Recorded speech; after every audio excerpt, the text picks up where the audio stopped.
Hey guys, tonight we're stepping into a space most of us know too well, the hidden world of our habits. Picture this: it's late, the room is dark, and you tell yourself just one more scroll before bed. But minutes turn into hours, and suddenly the night is gone. Or maybe it's the quiet afternoon at work where the stress builds. Your chest feels tight, and without thinking, your hand reaches for the cookie jar, not out of hunger, but out of reflex. Or maybe it's that alarm clock at dawn, buzzing in the silence, and you swear you'll rise with purpose. But your finger finds the snooze button, and the day begins with compromise instead of courage. Have you ever noticed how much of your life is quietly shaped by small, invisible choices you barely notice? A glance at your phone that turns into an hour lost, a snack grabbed when you weren't hungry, but anxious. A promise whispered to yourself, "Tomorrow I'll change that," slips silently into the background. These aren't just actions. They are the hidden architecture of your days, the scaffolding of who you are becoming. Habits. They are both your prison and your possibility. These are not just little quirks. They are the silent architects of our lives. Habits shape who we are becoming far more than we realize. And the truth is, most of us are letting them steer us without a fight. But here's the paradox: you don't need to fight to change. You don't need to grit your teeth and declare war on yourself. That's the mistake so many of us make. We think breaking bad habits means breaking our spirit, forcing ourselves into submission. Tonight, you'll discover a different way how to break bad habits the smart way, not by force, but by wisdom. That you don't need to go to war with who you are. That there is a gentler, wiser way, a way the Stoics discovered centuries ago and modern psychology now confirms. A way not of violence against your impulses, but of partnership with your mind. A way where every trigger becomes a teacher, every temptation a mirror, and every choice a step toward freedom. So, before you get comfortable, take a moment to like the video and subscribe, but only if you genuinely enjoy what I do here. Now, dim the lights, and let's ease into tonight's journey together. Habits, the unseen sculptors of life. Let's begin with William. William is not weak. He is not lazy. He is not broken. He is one among millions, walking through life in the rhythm most of us know too well, half aware, half distracted, always meaning to change soon. Hours slip away in the glow of his phone. Promises dissolve in the haze of maybe tomorrow. A slice of cake becomes a substitute for comfort, for connection, for the warmth of being truly seen. William is us, ordinary, thoughtful, and yet quietly burdened by the patterns that seem to own him. And one night, he asked himself a question that cut deeper than any self-help book or productivity app could. Can I truly master my life if I cannot master myself? That question was the spark. Not anger, not guilt, not shame. A spark of honest curiosity. And from there, a path began to unfold. A path guided by Stoicism, the philosophy of reason and acceptance. A philosophy that whispers, you do not need to fight your habits with clenched fists. You need to understand them. You need to stand calmly at the center of your own life and reclaim the power of choice. Step 1. Identify the trigger. Breaking a habit does not begin when you resist the urge. It begins far earlier at the flicker, the spark, the first invisible cue that sets the entire sequence in motion. That flicker has a name: the trigger. William didn't see it at first. One moment, he would simply find himself in the pantry, reaching for chocolate. The action felt harmless, just a little reward after a long day. But as he looked closer, he began to notice something deeper. The chocolate wasn't the real issue. The sugar wasn't the real craving. Beneath it lived a storm tension, restlessness, unease. The chocolate was only the bandage. The wound lay elsewhere. One day, William paused long enough to ask why now and then again. The next day, what happened just before? He began to write not essays, not explanations, just fragments, a timestamp, a word, a scribbled emotion in the margin. And within a week, a pattern emerged. The same word appeared again and again in his notes, email. Almost every episode of stress eating came after the ding of a work notification, the sight of an unresolved task, or the heaviness of a difficult reply. It wasn't hunger. It wasn't boredom. It was overwhelm. And the chocolate was his escape hatch. The Stoic Mirror. Here lies the union of Stoicism and behavioral science. Habits are not random. They are built upon cues, triggers that ignite the loop. In psychology, this is called the habit loop cue, routine, reward. In Stoic philosophy, it is the moment where the mind must remain alert, for here lies the doorway of choice. Marcus Aurelius wrote, "You have power over your mind, not outside events. Realize this, and you will find strength." The email was not the cause. The cause was William's interpretation of the email. The story he told himself, "This is too much. I can't handle it. I need something to calm down." That story lit the fuse. That story guided his hand to the pantry. By writing things down, William was not simply journaling. He was sharpening awareness. He was doing what the Stoics called prohairesis, the faculty of judgment, the power to pause and choose. And in that pause, the first thread of freedom appeared. The subtlety of triggers. But awareness is not easy. Triggers hide in plain sight. A scent, a place, a face, a certain time of day. Even silence can be a cue.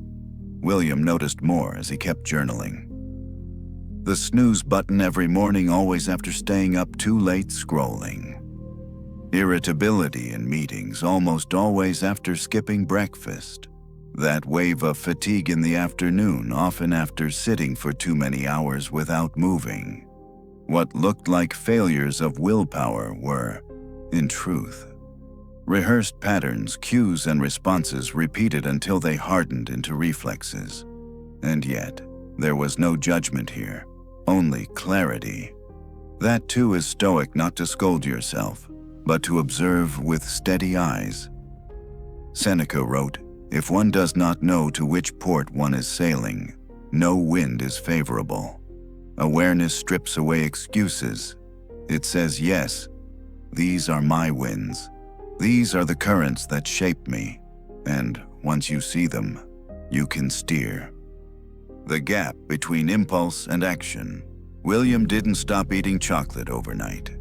But now, when the craving flared, he could trace the chain: tough email, shallow breath, tight chest, sugar craving.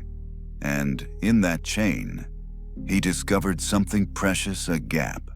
In that gap lived the question, what do I really need right now?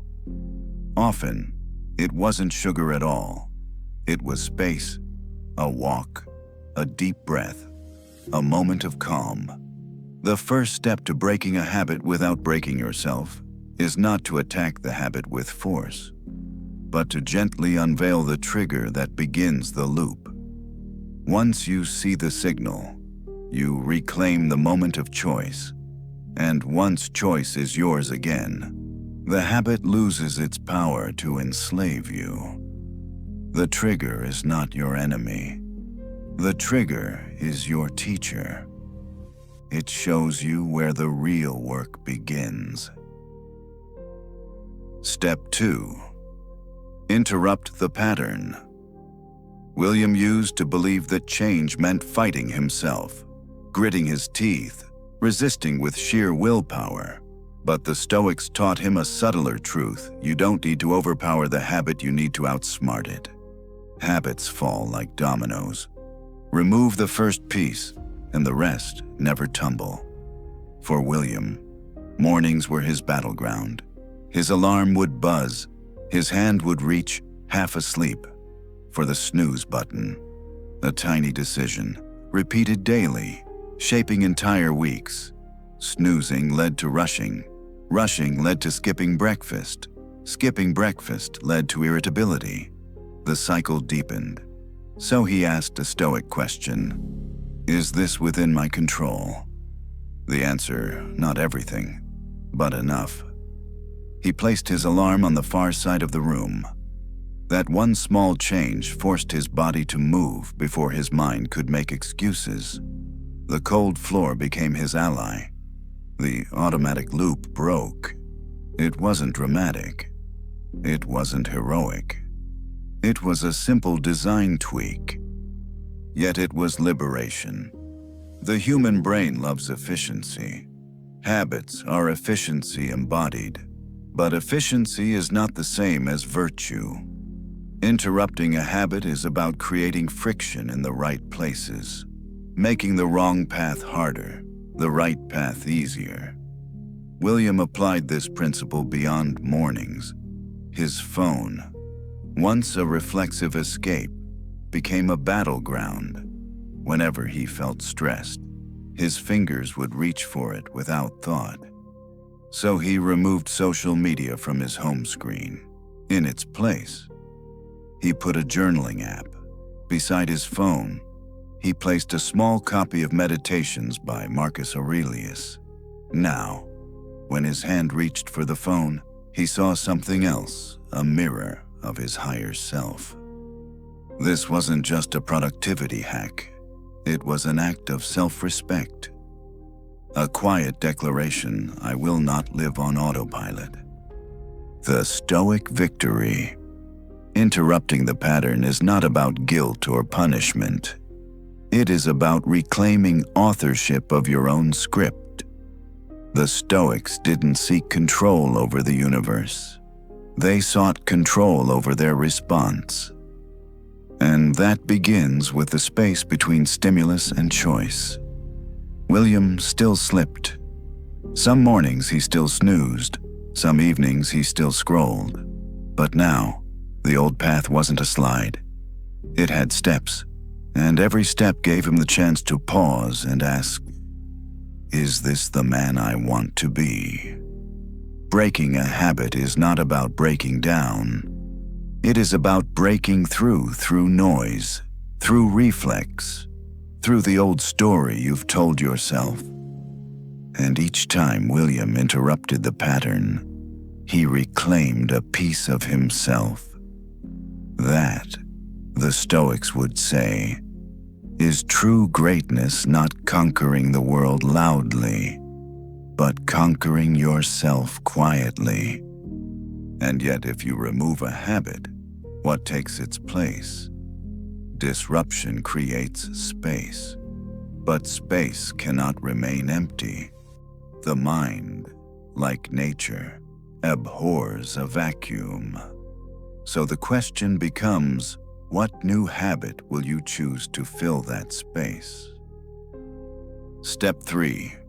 Replace the habit. Disruption alone is not enough. You can move your alarm across the room, uninstall the app, or empty your cupboards of temptation. But if you only remove, you leave a void, and nature despises a void. The mind, too, resists emptiness. Suppress an old habit without replacing it, and it will return, often stronger than before, seeking to reclaim lost ground. That is why lasting change is never built on denial, but on redirection. William discovered this the hard way. At first, he thought that by simply interrupting his reflexes, He had solved the problem, but soon he noticed that when the stress built up and the old path was blocked, his body and mind still sought relief, and unless he offered himself an alternative, he ended up falling back into the same cycle. The Stoics understood this.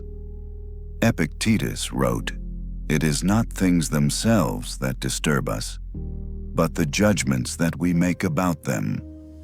The same principle applies to habits. It is not the craving itself that destroys us, but the lack of a wise alternative to meet it. Listening beneath the craving. William's craving for sugar wasn't really about taste. His desire to scroll wasn't really about curiosity. His impulse to hit snooze wasn't really about sleep. Each one was a symptom, not a cause. What he needed was not sweetness, but relief, not scrolling, but escape, not snoozing, but rest. And so, the key became listening beneath the surface, asking gently, "What do I truly need right now?" The answer was rarely chocolate. It was usually calm. It was rarely social media. It was usually connection. It was rarely more sleep. It was usually better sleep. By listening with honesty, William could begin offering himself something better, something wiser, something that didn't leave him ashamed afterward. Behavioral science and the Stoic parallel. Modern psychology agrees with what the Stoics intuited centuries ago. In a landmark study published in Psychological Review in 2000, researchers Wendy Wood and David Neal showed that habits are sustained not by sheer intention, but by automatic responses to environmental cues. Remove the cue, and the habit weakens. But if you want the change to last, you must insert a competing response, a new behavior that can step into the place of the old one. This is what William began to practice. Instead of reaching for cookies during stressful afternoons, he placed a bowl of fruit on his desk. Instead of letting his phone seduce him during moments of boredom, he left a small notebook open with a single question scrawled across the page. What matters most right now? At first, these substitutions felt awkward. An orange doesn't provide the same dopamine rush as chocolate. A notebook doesn't sing with notifications like a glowing screen. But slowly, something shifted. Every time he reached for fruit instead of sugar, he wasn't just eating differently, he was teaching his brain a new pattern. Every time he opened the notebook instead of the app, he wasn't just distracting himself. He was reminding himself of who he wanted to be. And the awkwardness faded. The new pathways began to carve themselves into the grooves of his days. Gentle redirections. This is the hidden strength of replacement. It is not a war against yourself. It is a treaty. William began to practice small, gentle redirections. When stress rose, instead of cookies, he poured a cup of warm lemon water. When overwhelm pressed in, instead of scrolling, he took a 2-minute walk outside. When fatigue made him reach for the snooze, he set his journal next to his bed, so the first thing he saw in the morning was not the temptation of more sleep, but the invitation to reflect. These were not grand rituals. They were not dramatic, but they worked precisely because they were small, accessible, repeatable. Epictetus once said, "If you want to improve, be content to be thought foolish and stupid." William felt that. At first, it felt silly to stretch while his co-workers reached for candy. It felt embarrassing to close his eyes for a 2-minute meditation at his desk. But he chose humility over pride. He chose awkwardness over relapse. He chose wisdom over appearance. And over time, those small redirections became symbols of strength, not weakness. Rewriting desire. Here is a quiet truth: when we change what we do, we change what we want. At first, William still craved sugar, still longed for the scroll, still wanted the snooze. But as the new actions repeated, something remarkable happened. His desires began to shift. The orange became not just a substitute for the cookie, but a symbol of care. The notebook became not just a distraction from the phone, but a doorway to clarity. The 2-minute walk became not just an escape from work, but a sanctuary of renewal. This is how the brain works. Repeated actions rewire neural pathways until the new becomes familiar, and the familiar becomes preferred. The Stoics called this living in accordance with nature, not nature as in trees and rivers, but nature as in our higher faculty, the power of reason, choice, and alignment with what truly serves us. So every time William chose a walk over a cookie, he wasn't just resisting temptation, he was reshaping his very nature. Your invitation. And this is where the lesson extends beyond William to you. Perhaps your habit is not chocolate. Perhaps it is late-night scrolling, or biting your nails, or numbing yourself with distractions when discomfort comes. Whatever it is, you are not weak for struggling. You are human. The key is not to shame yourself into change, but to offer yourself a wiser alternative, to meet the craving with compassion, and then gently redirect it towards something that brings peace instead of regret. So here is the Stoic invitation. The next time you feel the pull of an old habit, don't ask, "How do I fight this?" Instead ask, "What do I truly need? And what better way can I give it to myself?" Choose the orange. Take the walk. Pour the water. Write the word. Sit in silence for 2 minutes. Do it again tomorrow. And the next day. Not perfectly. Not dramatically. But consistently. Gently. Patiently. Because this is how transformation begins, not with war, but with redirection. Not with shame, but with wisdom. Step 4. Simplify everything. William's next discovery was perhaps the most surprising of all. The greatest breakthroughs came not from doing more, but from doing less. At first, he was ambitious. He wrote long lists of goals. Run 5 kilometers every morning. Quit caffeine overnight.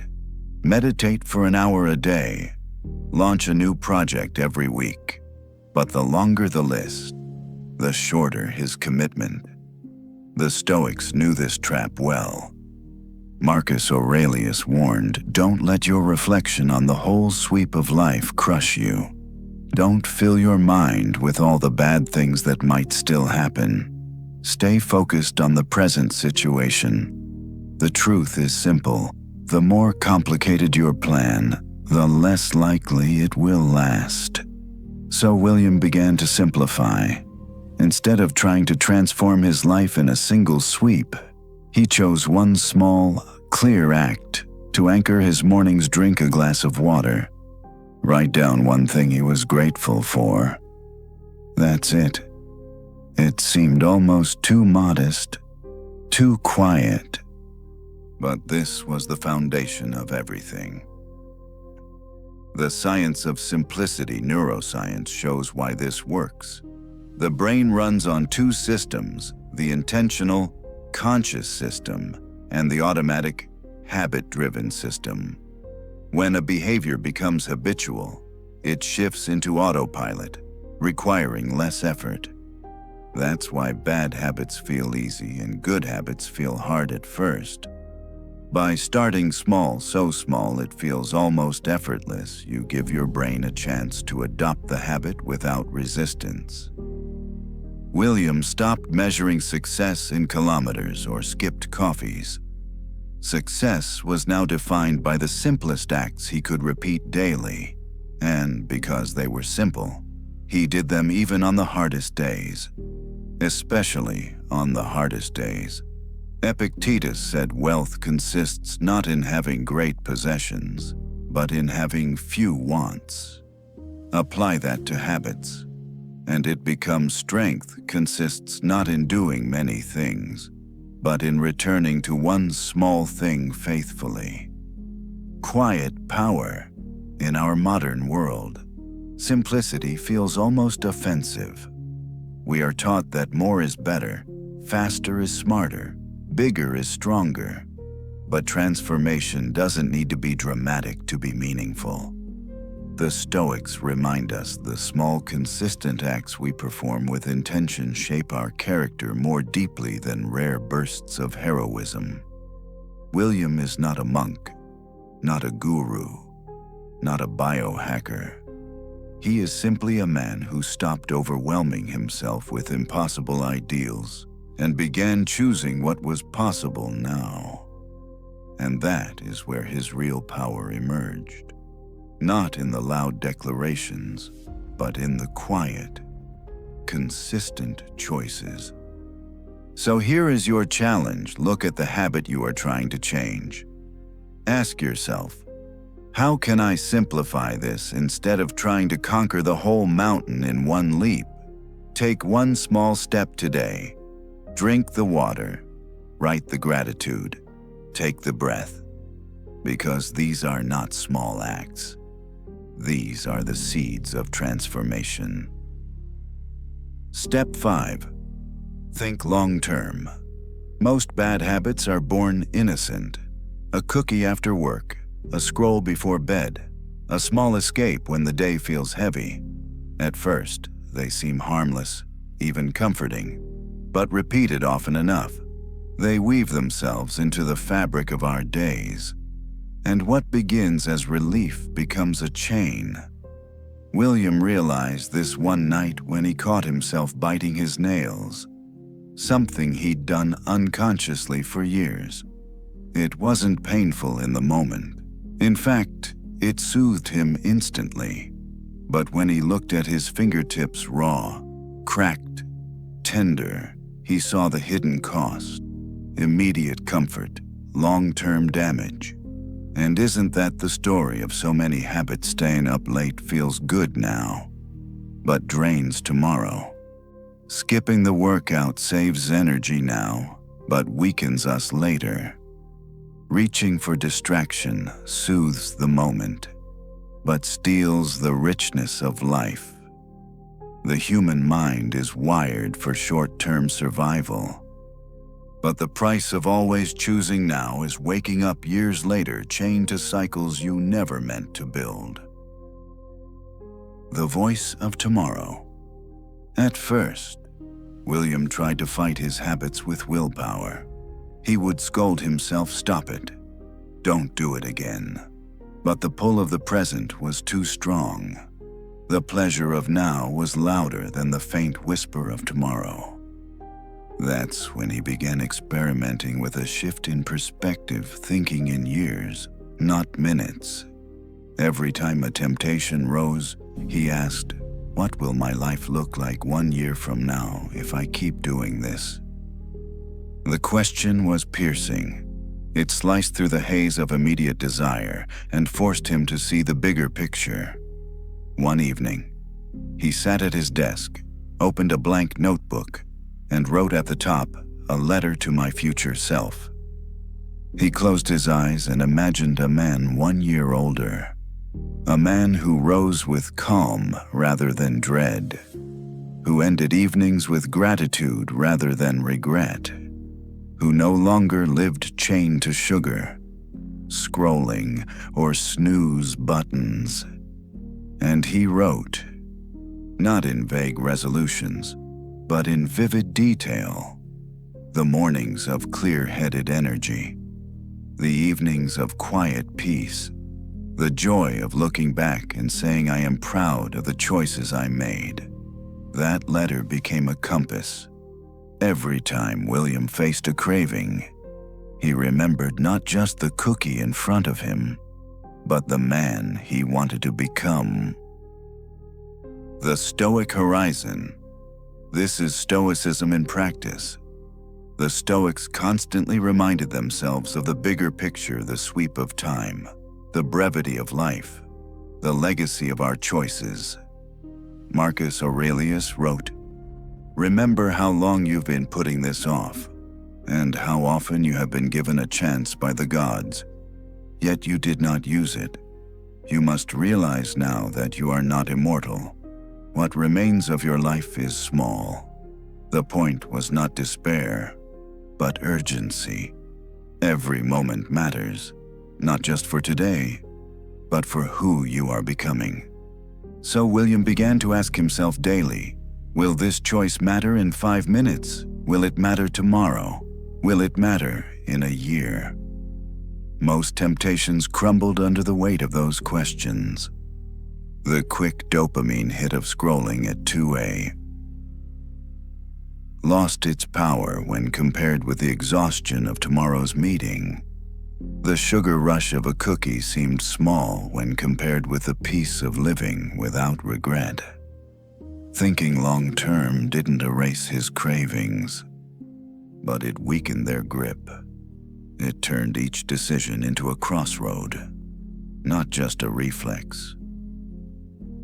The compassion of perspective. But here's the subtle gift: thinking long-term also softened William's self-criticism. In the past, when he slipped, he would spiral, "You failed again. You'll never change." That voice of shame was often worse than the habit itself. Now, he saw each choice as part of a larger pattern. A single misstep didn't define the journey. What mattered was the trajectory. He began to view himself as a traveler on a road. Sometimes he stumbled, sometimes he slowed. But as long as he kept moving toward the horizon, he was still on the path. This softened his inner dialogue. It gave him patience. It let him recover quickly when he fell. Epictetus said it best, "No great thing is created suddenly." By thinking long-term, William gave himself permission to be imperfect, while still refusing to abandon the path. A practice for you. Try this tonight. Write a letter to your future self. Not about what you hope to accomplish, but about who you hope to become. Be vivid. Be specific. See the morning, the evenings, the way you walk into a room, the way you rest your head at night. Then, the next time temptation whispers, remember that letter, remember that person, and ask yourself, does this action bring me closer to him or further away? Because when you hold the future in your hands, the present loses its power to blind you. Step 6. Be consistent. Awareness builds clarity. Interruption breaks reflex. Replacement creates alternatives. Simplification makes it sustainable. Long-term vision gives you direction, but none of it matters without consistency. Consistency is the quiet force that turns fleeting intentions into enduring identity. It is the bridge between wanting to change and becoming someone new. William discovered this in the hardest way possible, through repetition. At the start, every morning felt like walking through fog. Each choice was heavy. Each temptation was loud. Waking early to run felt like dragging his body uphill. Setting the phone aside felt like resisting gravity. Behavioral scientists call this the initiation phase. The old neural pathways are still strong. The new ones are fragile. Everything feels awkward. Nothing feels natural. William thought this meant he was failing. He thought the resistance was proof he wasn't the kind of person who could change. But the Stoics taught him something different. Resistance is not proof of failure. It is proof of effort. Marcus Aurelius wrote, "When jarred, unavoidably, by circumstance, revert at once to yourself and don't lose the rhythm more than you can help." For William, that meant this: if he slipped one morning, he didn't let guilt snowball. He simply returned the next day, as if nothing had been lost. Consistency is not about perfection. It is about returning, again and again, even after falling. Epictetus put it simply: the greatest victory is to conquer yourself again and again, every day. So William reframed his slips. Instead of calling them failures, he called them pauses. A pause in the rhythm, nothing more. And the task after a pause is simple return to the rhythm. Weeks passed. Slowly, the fog began to thin. One crisp morning, William woke before his alarm, laced his shoes, and ran, not because he forced himself to, but because it felt natural. The awkwardness faded. The action had become familiar. The new habit had begun to run on its own momentum. The science of repetition. Neuroscience explains why repeated behaviors strengthen neural pathways until the new action becomes automatic. What once required conscious effort now runs as instinct. William's morning run moved from willpower to identity. His brain no longer saw it as a chore. It saw it as normal. This is why consistency is the hinge of transformation. Without it, awareness fades, replacements collapse, simplifications crumble. With it, even the smallest habits can grow into second nature.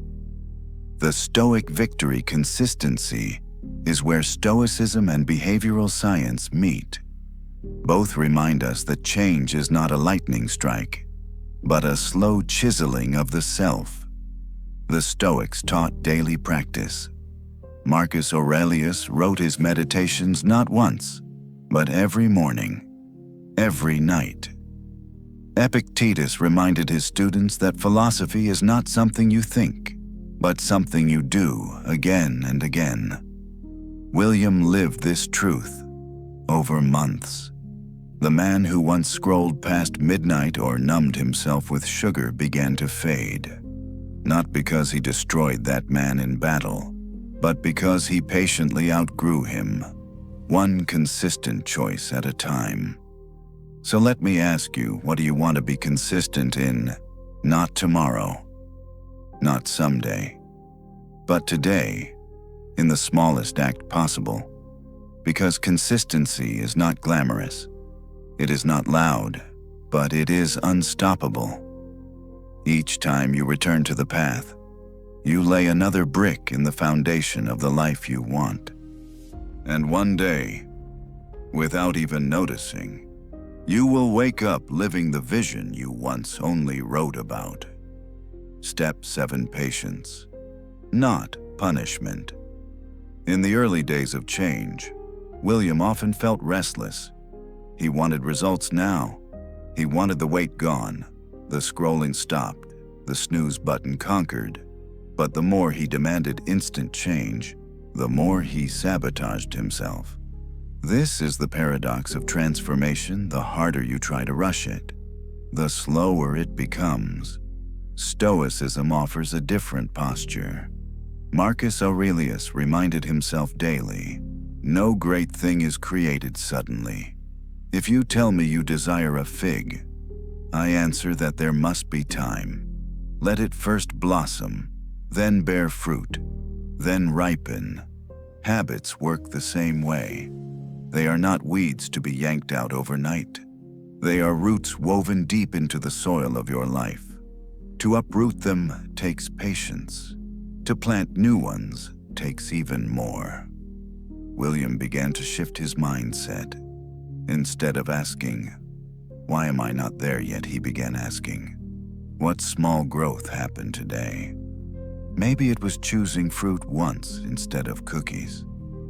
Maybe it was catching himself before scrolling for an hour. Maybe it was getting up after only one snooze instead of 3. These were victories not perfect, not dramatic, but real. The gentle art of endurance.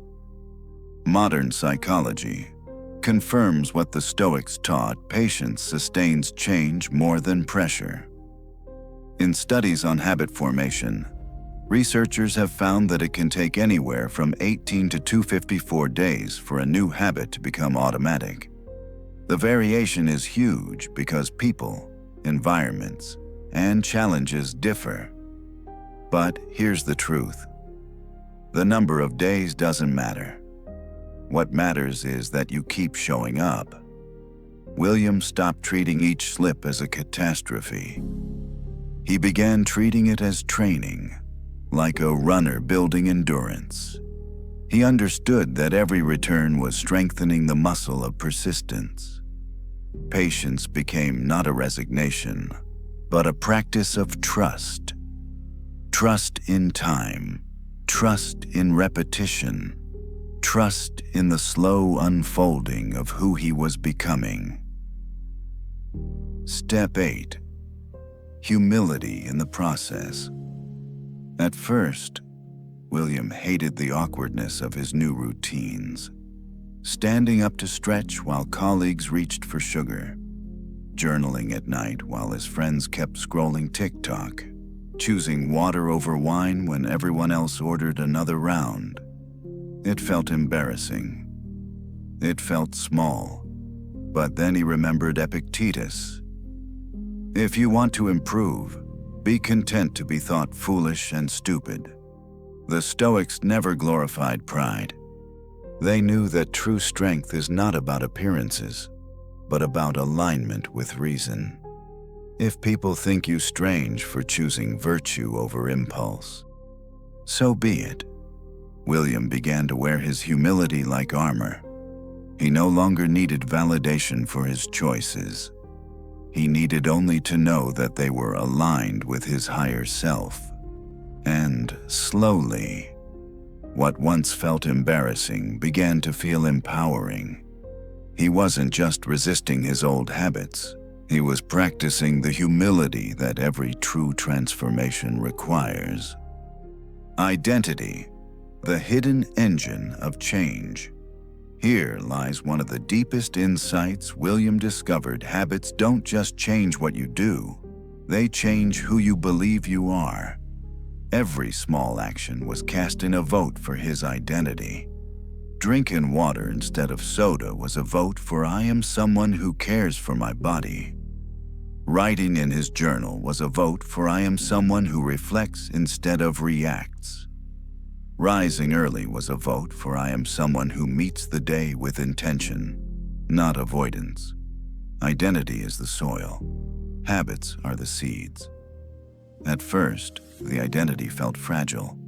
Maybe I can be this kind of person. But with each repeated choice, the identity grew stronger. I am this kind of person.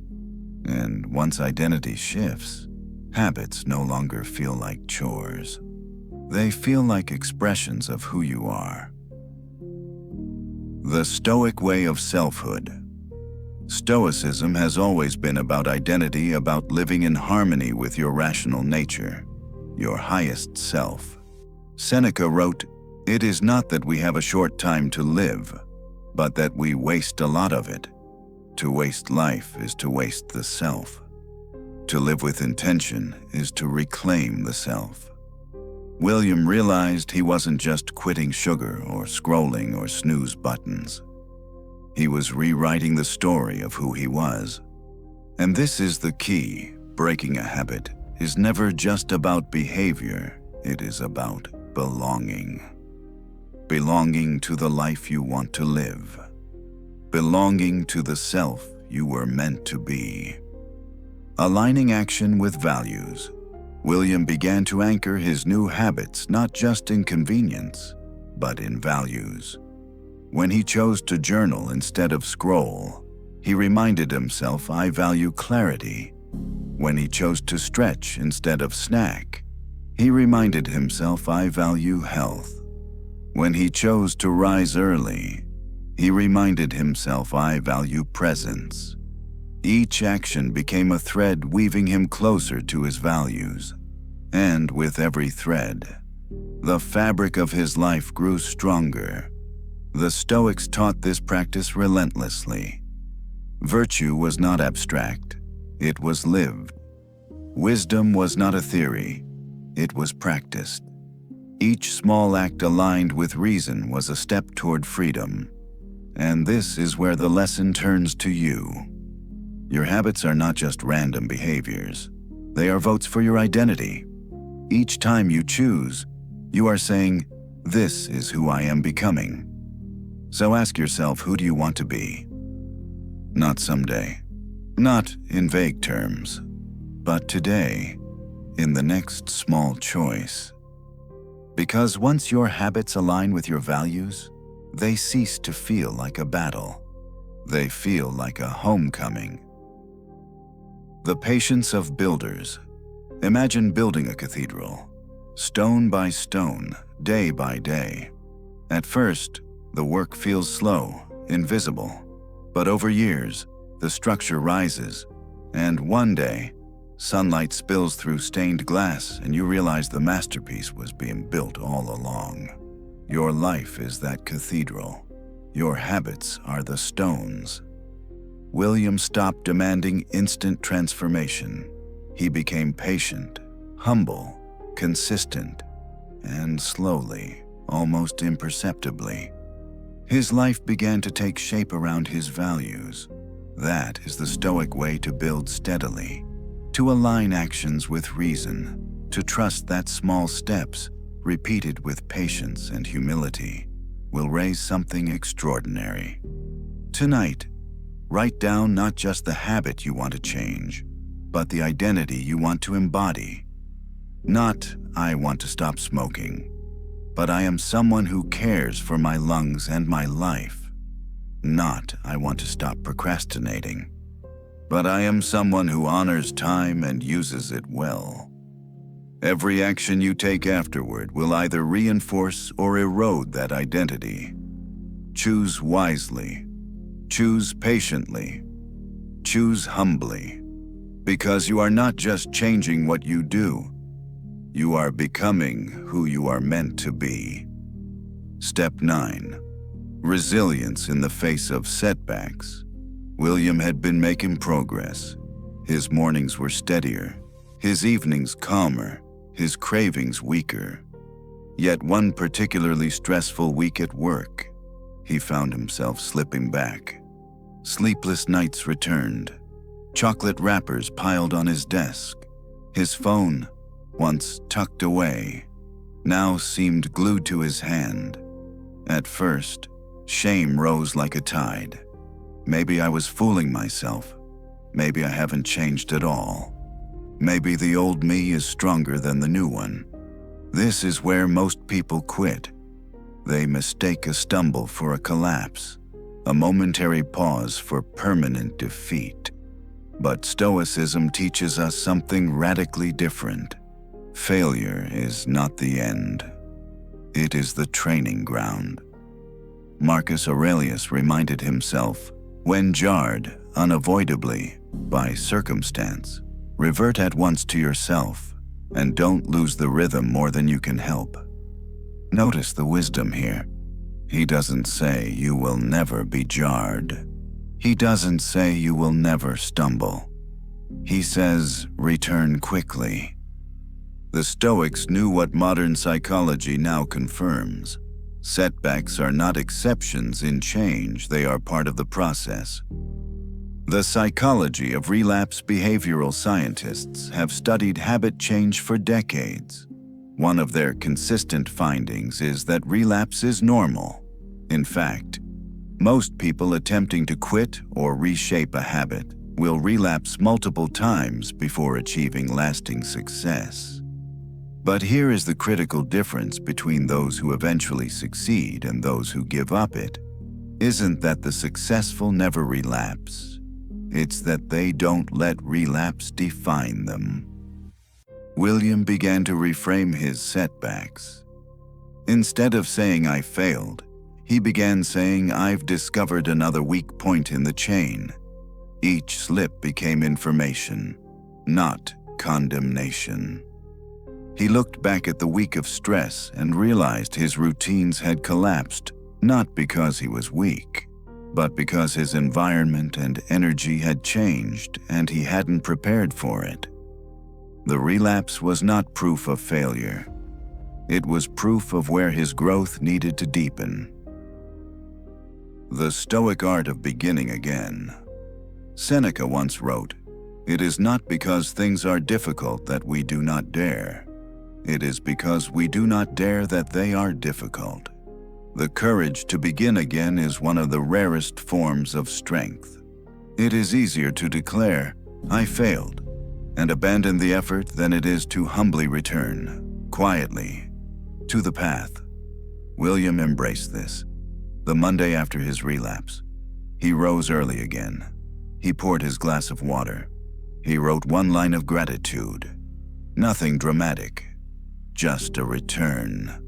And in that return was victory.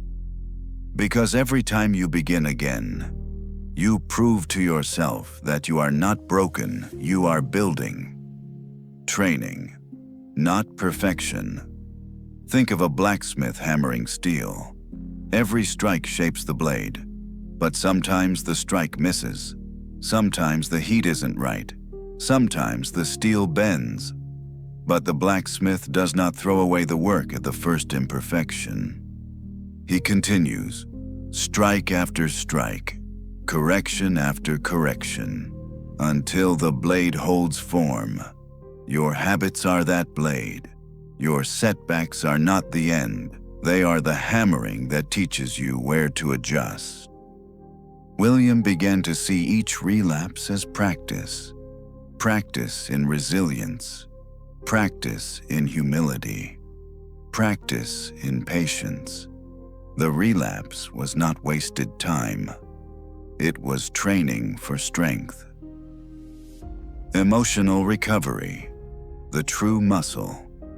When William slipped, the hardest part wasn't the behavior itself, it was the shame that followed. The inner voice whispering, "See, you're not strong enough. You'll always be this way." But Stoicism gave him a tool. Instead of believing the voice, he learned to step back and ask, "Is this within my control?" The past is not. The slip is not. But the next choice is. This practice turned his attention away from self-condemnation and back towards self-direction. And this shift, this emotional recovery, is the true muscle of resilience. You don't need to prevent every slip. You need to recover quickly when it happens. That is the art of resilience. The discipline of perspective. William also began practicing perspective during setbacks. When he caught himself slipping, he zoomed out. Would this matter in a year? Would this define his entire identity? Would 1 week of relapse erase months of growth? The answer was always no. Marcus Aurelius wrote, "If you are distressed by anything external, the pain is not due to the thing itself, but to your estimate of it, and this you have the power to revoke at any moment." William revoked the power of his relapse by refusing to catastrophize it. He chose perspective over panic, and with perspective, he regained peace. Your practice of resilience. Here's how you can practice resilience. Stoic style 1. Pause without judgment. When you slip, notice it without scolding yourself. 2. Reflect without shame. Ask what triggered this. What was different this time? 3. Reframe the story. Instead of "I failed," say "I learned." 4. Return quickly. Begin again at once, even with the smallest act. 5. Reaffirm identity. Remind yourself this slip does not erase who I'm becoming. Do this enough, and resilience becomes your habit. The power of small restarts. William learned that recovery didn't require dramatic rituals. He didn't need to punish himself with an extreme workout or fast for days to make up for his slip. That only fed the cycle of shame. Instead, he restarted small. 1 glass of water, 1 short walk, 1 page of reflection. These small restarts reminded him that progress was still alive, that his future self was still possible, that he was still on the path. The small restart is powerful because it teaches you this truth. Change is never lost. It only waits for you to return. Stoic endurance. The Stoics often compared life to a battlefield, not in the sense of violence, but in the sense of endurance. The enemy is not out there. The enemy is inside impulses, illusions, fears, and habits that threaten to rule us. But the Stoic soldier does not expect to win every battle. He expects to endure. He expects to rise after falling. He expects to keep marching. William embraced this mindset. He stopped expecting perfection. He started expecting practice. And with that expectation, his setbacks no longer broke him, they built him. The growth, hidden in setbacks. Every relapse revealed something William had overlooked. Stress at work revealed his need for healthier coping tools. Fatigue revealed his need for better sleep, not just more willpower. Social pressure revealed his need to clarify his values and stand firm. The setbacks became teachers. They revealed cracks in his foundation that he could now strengthen. And that, perhaps, is the deepest Stoic insight. Even failure can be turned to good if met with wisdom. Your resilient self. Think about your own life. Where have you slipped before? Where do you feel chained by the old habits? What if you reframe those not as failures, but as data, as feedback, as teachers? What if you chose to return today, not with guilt, but with clarity? Because resilience is not about never falling. It is about never staying down. It is about remembering again and again that every moment is a new beginning. The journey continues. William's setbacks no longer felt like defeats. They felt like the terrain of the journey, rocky, uneven, but navigable. And every time he returned, he grew stronger, not weaker. This is how habits are truly transformed, not in flawless streaks of perfection, but in resilient returns after failure. So if you are listening to this, carrying shame for past slips, hear this: you are not broken. You are building. Your relapse is not the end. It is the hammer striking steel. It is the training of endurance. Begin again today. Begin again tomorrow. And one day, you will look back and see that resilience was the habit that built every other. Step 10. Discipline as daily practice. Discipline is often misunderstood. We imagine it as force, as harshness, as a constant inner battle. But the Stoics saw it differently. To them, discipline was not about punishing the self, it was about aligning with reason, living in harmony with what is truly good. William used to think discipline meant grit, waking at 5 a.m., grinding through discomfort, never resting. But this mindset led to burnout, not balance. Then he discovered a different view: discipline as rhythm, not a rigid cage, but a steady beat, a rhythm that carried him forward, gently but consistently, day after day. Marcus Aurelius wrote at dawn, "When you have trouble getting out of bed, Tell yourself, I have to go to work as a human being. Discipline is not about force. It is about remembering your role. It is about showing up for life, not out of fear, but out of fidelity to your purpose. Consistency as identity. By now, William had learned that consistency wasn't just a tool, it was a mirror. Every small action he repeated became a reflection of who he believed himself to be. Drinking water in the morning, that's what someone who cares for their body does. Journaling before bed, that's what someone who reflects does. Rising early, that's what someone who meets the day with intention does. Each repeated action cast a vote for his identity. At first, the identity felt fragile. Maybe I can be this person. But as the days accumulated, the identity solidified. I am this person. This is why consistency is so powerful. It doesn't just build habits. It builds self-respect. It builds a self you can trust. The science of repetition.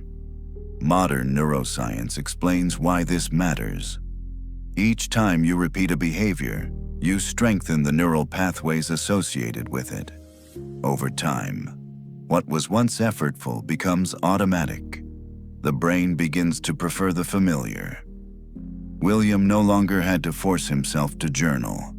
It felt strange not to. He no longer had to battle himself to walk in the afternoon. It had become part of his day, like brushing his teeth.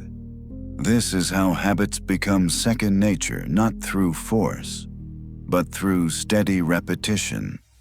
The Stoics practiced daily disciplines. Marcus wrote in his journal every morning and night.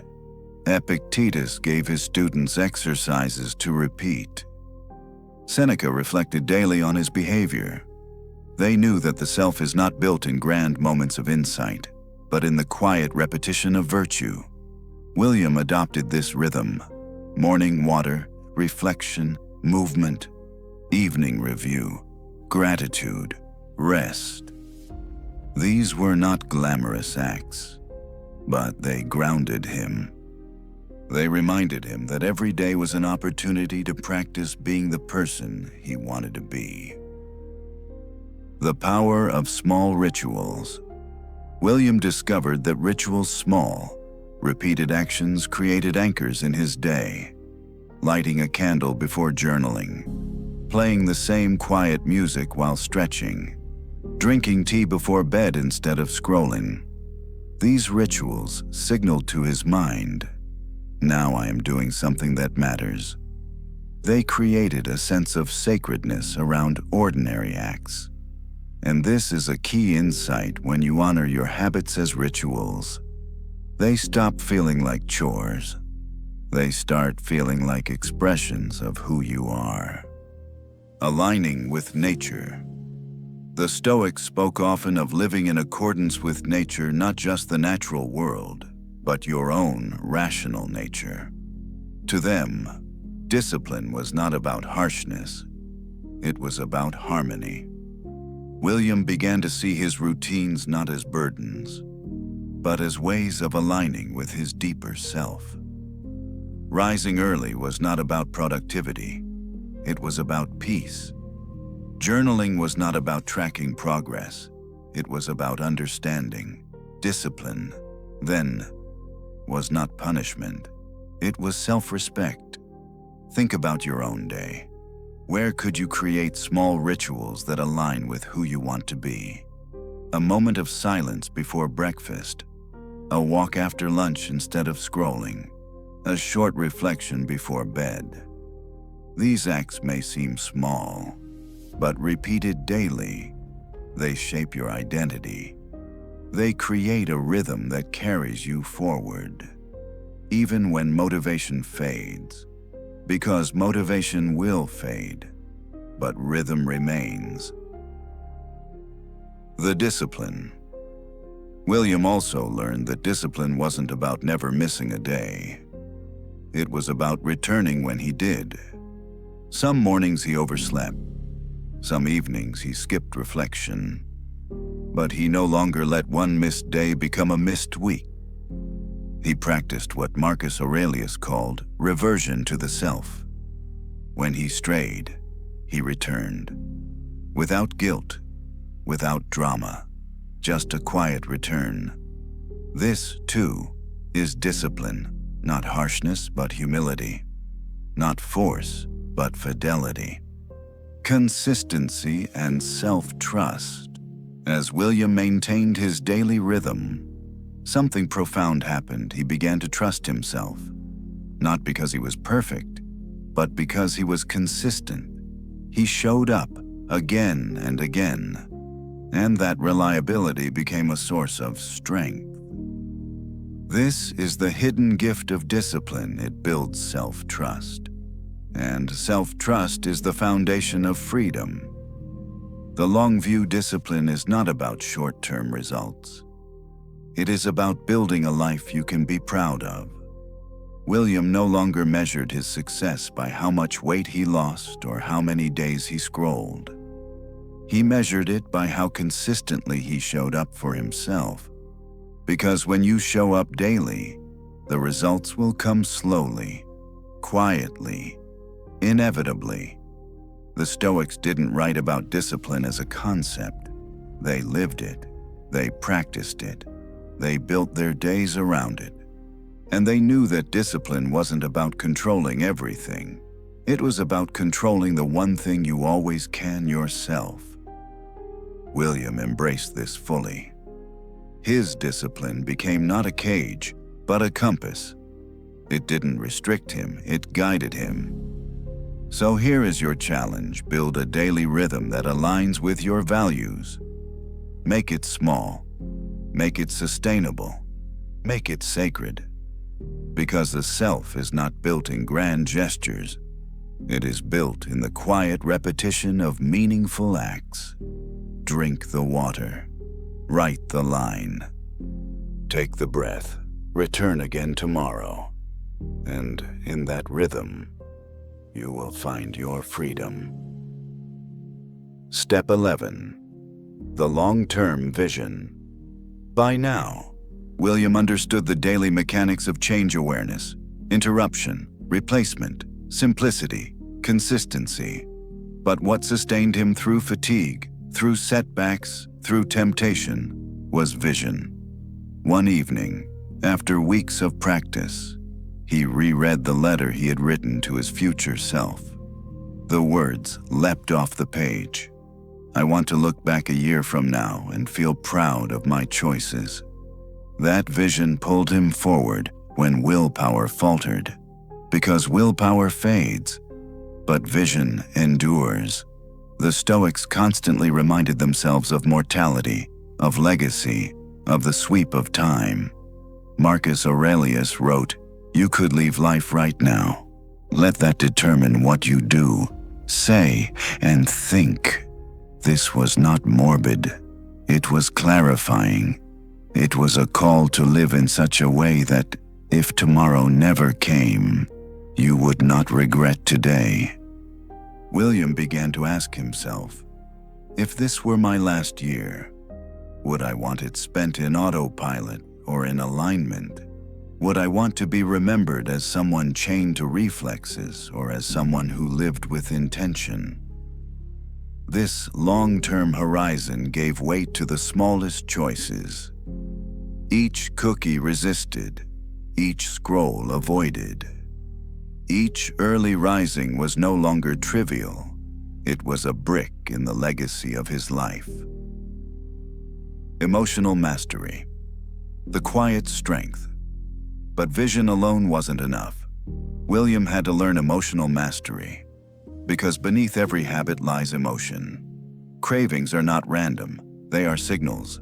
Stress, boredom, anxiety, loneliness. At first, William feared his emotions. He thought they were the enemy. He tried to suppress them, ignore them, distract himself from them. But the Stoics taught him a different way. Epictetus said men are disturbed not by things, but by the view which they take of them. This meant his emotions were not chains. They were messages. His stress was telling him he needed rest. His boredom was telling him he needed purpose. His anxiety was telling him he needed preparation. Instead of running from emotions, William began to sit with them. He noticed the tight chest, the shallow breath, the restless fingers, and instead of escaping into sugar or screens, he asked, "What is this feeling trying to tell me?" This shift was revolutionary. His habits no longer felt like enemies. They felt like misguided solutions. And once he understood the emotion beneath the habit, he could offer himself what he truly needed.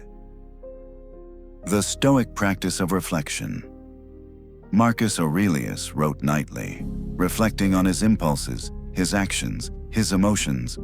He didn't judge himself harshly. He observed, he learned, he adjusted. William mirrored this practice. At night, he asked himself 3 questions. 1. What habit pulled me today? 2. What emotion was beneath it? How can I meet that need more wisely tomorrow?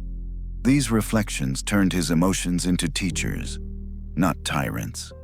Over time, he discovered that emotional mastery wasn't about feeling less, it was about interpreting better. Habits and legacy. Every habit William built or broke was shaping not only his days, but also his legacy. The Stoics often spoke of living with virtue so that when death came, one could meet it without fear. Habits, though small, are the building blocks of that virtue. William realized this one afternoon while watching his young nephew. The boy imitated him, stretching when he stretched, sipping water when he sipped, reaching for fruit when he reached. In that moment, William saw, my habits are not just mine. They ripple outward. They shape others. They become part of my legacy. This realization gave new weight to his discipline. He wasn't just changing for himself. He was changing for everyone who would be touched by his life. Thinking in decades. To deepen this perspective, William began to think not just in days or years, but in decades. He asked himself, if I repeat this habit for 10 years, what will my life look like? If I repeat this habit for 10 years, who will I become?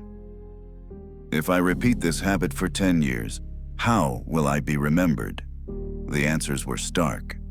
10 years of snoozing, scrolling, and numbing would hollow him out. 10 years of rising, reflecting, and choosing wisely would transform him. The future was not built in some distant horizon. It was built in today's repetition. The Stoic vision of legacy. Seneca wrote, life is long, if you know how to use it. To the Stoics, the good life was not measured in years, but in alignment with virtue, with reason, with nature. William began to understand that his habits were not small. They were the way he used his life. They were his philosophy and practice. Every habit was a sentence in the story of his legacy. And when he saw them that way, even the smallest act mattered. Your legacy of habits. Your habits are not private. They ripple outward to your family, your friends, your colleagues, your community. They shape not only your life, but the lives around you. So ask yourself, what legacy are your habits building when people remember you? Will they remember a person chained to impulse, or a person who lived with intention? And remember, it is not too late to change the story. Every small act today is a chance to edit the legacy you will leave tomorrow. The freedom of mastery. As William's journey deepened, he discovered a paradox. The more he mastered his habits, the freer he felt. At first, Freedom looked like doing whatever he wanted, sleeping in, eating sugar, scrolling endlessly. But that freedom was false. It was slavery to impulse.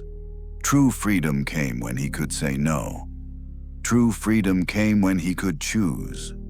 True freedom came when his emotions no longer dictated his actions, but informed them.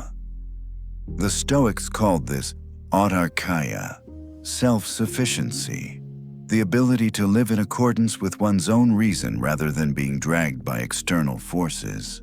William felt this freedom growing within him. Not loud, not dramatic, quiet, steady, powerful. So here is your challenge. Step back from the immediate. Think long-term. Think in decades. Think of your legacy. Write to your future self. Reflect on your emotions. Align your habits with the person you want to become. Because life is short, but well used. It is enough. And your habits, those small, invisible choices, are the way you use it. Step 12. The final lesson.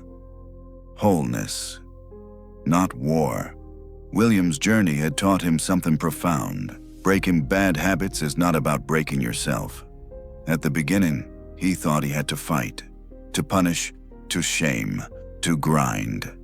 But as the weeks turned into months, he discovered the opposite. Change came not from force, but from understanding. Not from war, but from wholeness. Each step awareness, interruption, replacement, simplification, consistency. Vision was not a battle tactic. It was an act of reconciliation, a way of making peace with himself. The Stoics never taught self-hatred. They taught self-mastery. They taught that the mind, guided by reason, could transform chaos into clarity, impulse into choice, habit into harmony. And that is the final lesson. You do not need to destroy yourself to change. You need to return to yourself. The circle of practice, looking back. William could see the circle of practice. Identify the trigger. Awareness gives you sight. Interrupt the pattern. Design gives you pause. Replace the habit. Redirection gives you choice. Simplify everything. Small acts give you sustainability. Think long-term. Vision gives you purpose. Be consistent. Repetition gives you identity. Embrace patience and humility. Time gives you growth. Build resilience. Returning gives you endurance. Seek emotional mastery. Reflection gives you freedom. Live for legacy. Virtue gives you meaning. Together. These steps were not a program. They were a philosophy, a way of life that echoed both Stoic wisdom and modern science. And the circle never ended. Each day was another turn of the wheel. Each moment, another chance to practice. The Stoic way of habits. The Stoics knew that philosophy was not just for books or debates. It was for life. It was for mornings when you didn't want to rise. For cravings when you wanted to numb. For choices that defined who you were becoming. Marcus Aurelius wrote his meditations not as literature, but as reminders to himself. Epictetus trained his students daily in small exercises. Seneca reflected nightly to sharpen his soul. They treated life as a gymnasium for the spirit. And habits were the weights that built strength. William was living this now. Not perfectly, but faithfully. His habits had shifted. His identity had solidified. His vision had deepened. And most importantly, he had learned how to begin again every time he stumbled. From autopilot to awareness. Perhaps the greatest shift was this. William was no longer living on autopilot. He was awake. Autopilot is the true danger of habits, the silent drift into patterns without thought. But awareness, cultivated through Stoic reflection and patient practice, broke that drift. Now, when a trigger appeared, William noticed. When temptation rose, he paused. When emotion surged, he listened. And in that awareness, he found freedom. You are not broken. And now, I turn to you. If you are listening to this, carrying habits that feel unbreakable, hear me, you are not broken. You are not weak. You are not doomed to repeat yesterday forever. You are human. And being human means you have the power of choice. The Stoics called it prohairesis, the inner faculty of judgment, the freedom to decide your response. That freedom cannot be taken from you, not by cravings, not by triggers, not by the past. Yes, change is hard. Yes, you will stumble. But none of that erases your freedom to choose again, right now, in this very moment. The habit of becoming habits are not chains to be shattered. They are clay to be reshaped. Every small action you take is shaping you into someone weaker, or someone stronger, into someone distracted, or someone focused, into someone chained, or someone free. The question is not whether your habits are shaping you. They are. The question is, are they shaping you into the person you want to become? That is your task. Not perfection, not punishment, but becoming. The legacy of your days. One day, years from now, you will look back on this season of your life, and what will you see? Will you see a life ruled by reflex, or a life guided by reason? Will you see days lost to autopilot, or days shaped with intention? Will you see a legacy of distraction, or a legacy of virtue? The Stoics remind us life is short, but used well, it is enough. Your habits are the way you use it. So here is your invitation. Notice your triggers. Interrupt your patterns. Replace your habits with wiser ones. Simplify your practices. Think long-term. Be consistent. Embrace patience. Recover quickly when you stumble. Master your emotions. Live for your legacy. Not perfectly, not dramatically, but faithfully, one day at a time.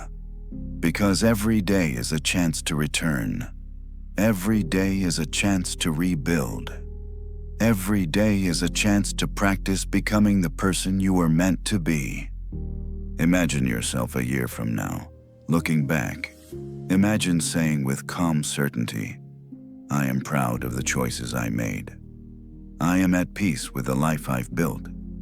That future is not distant.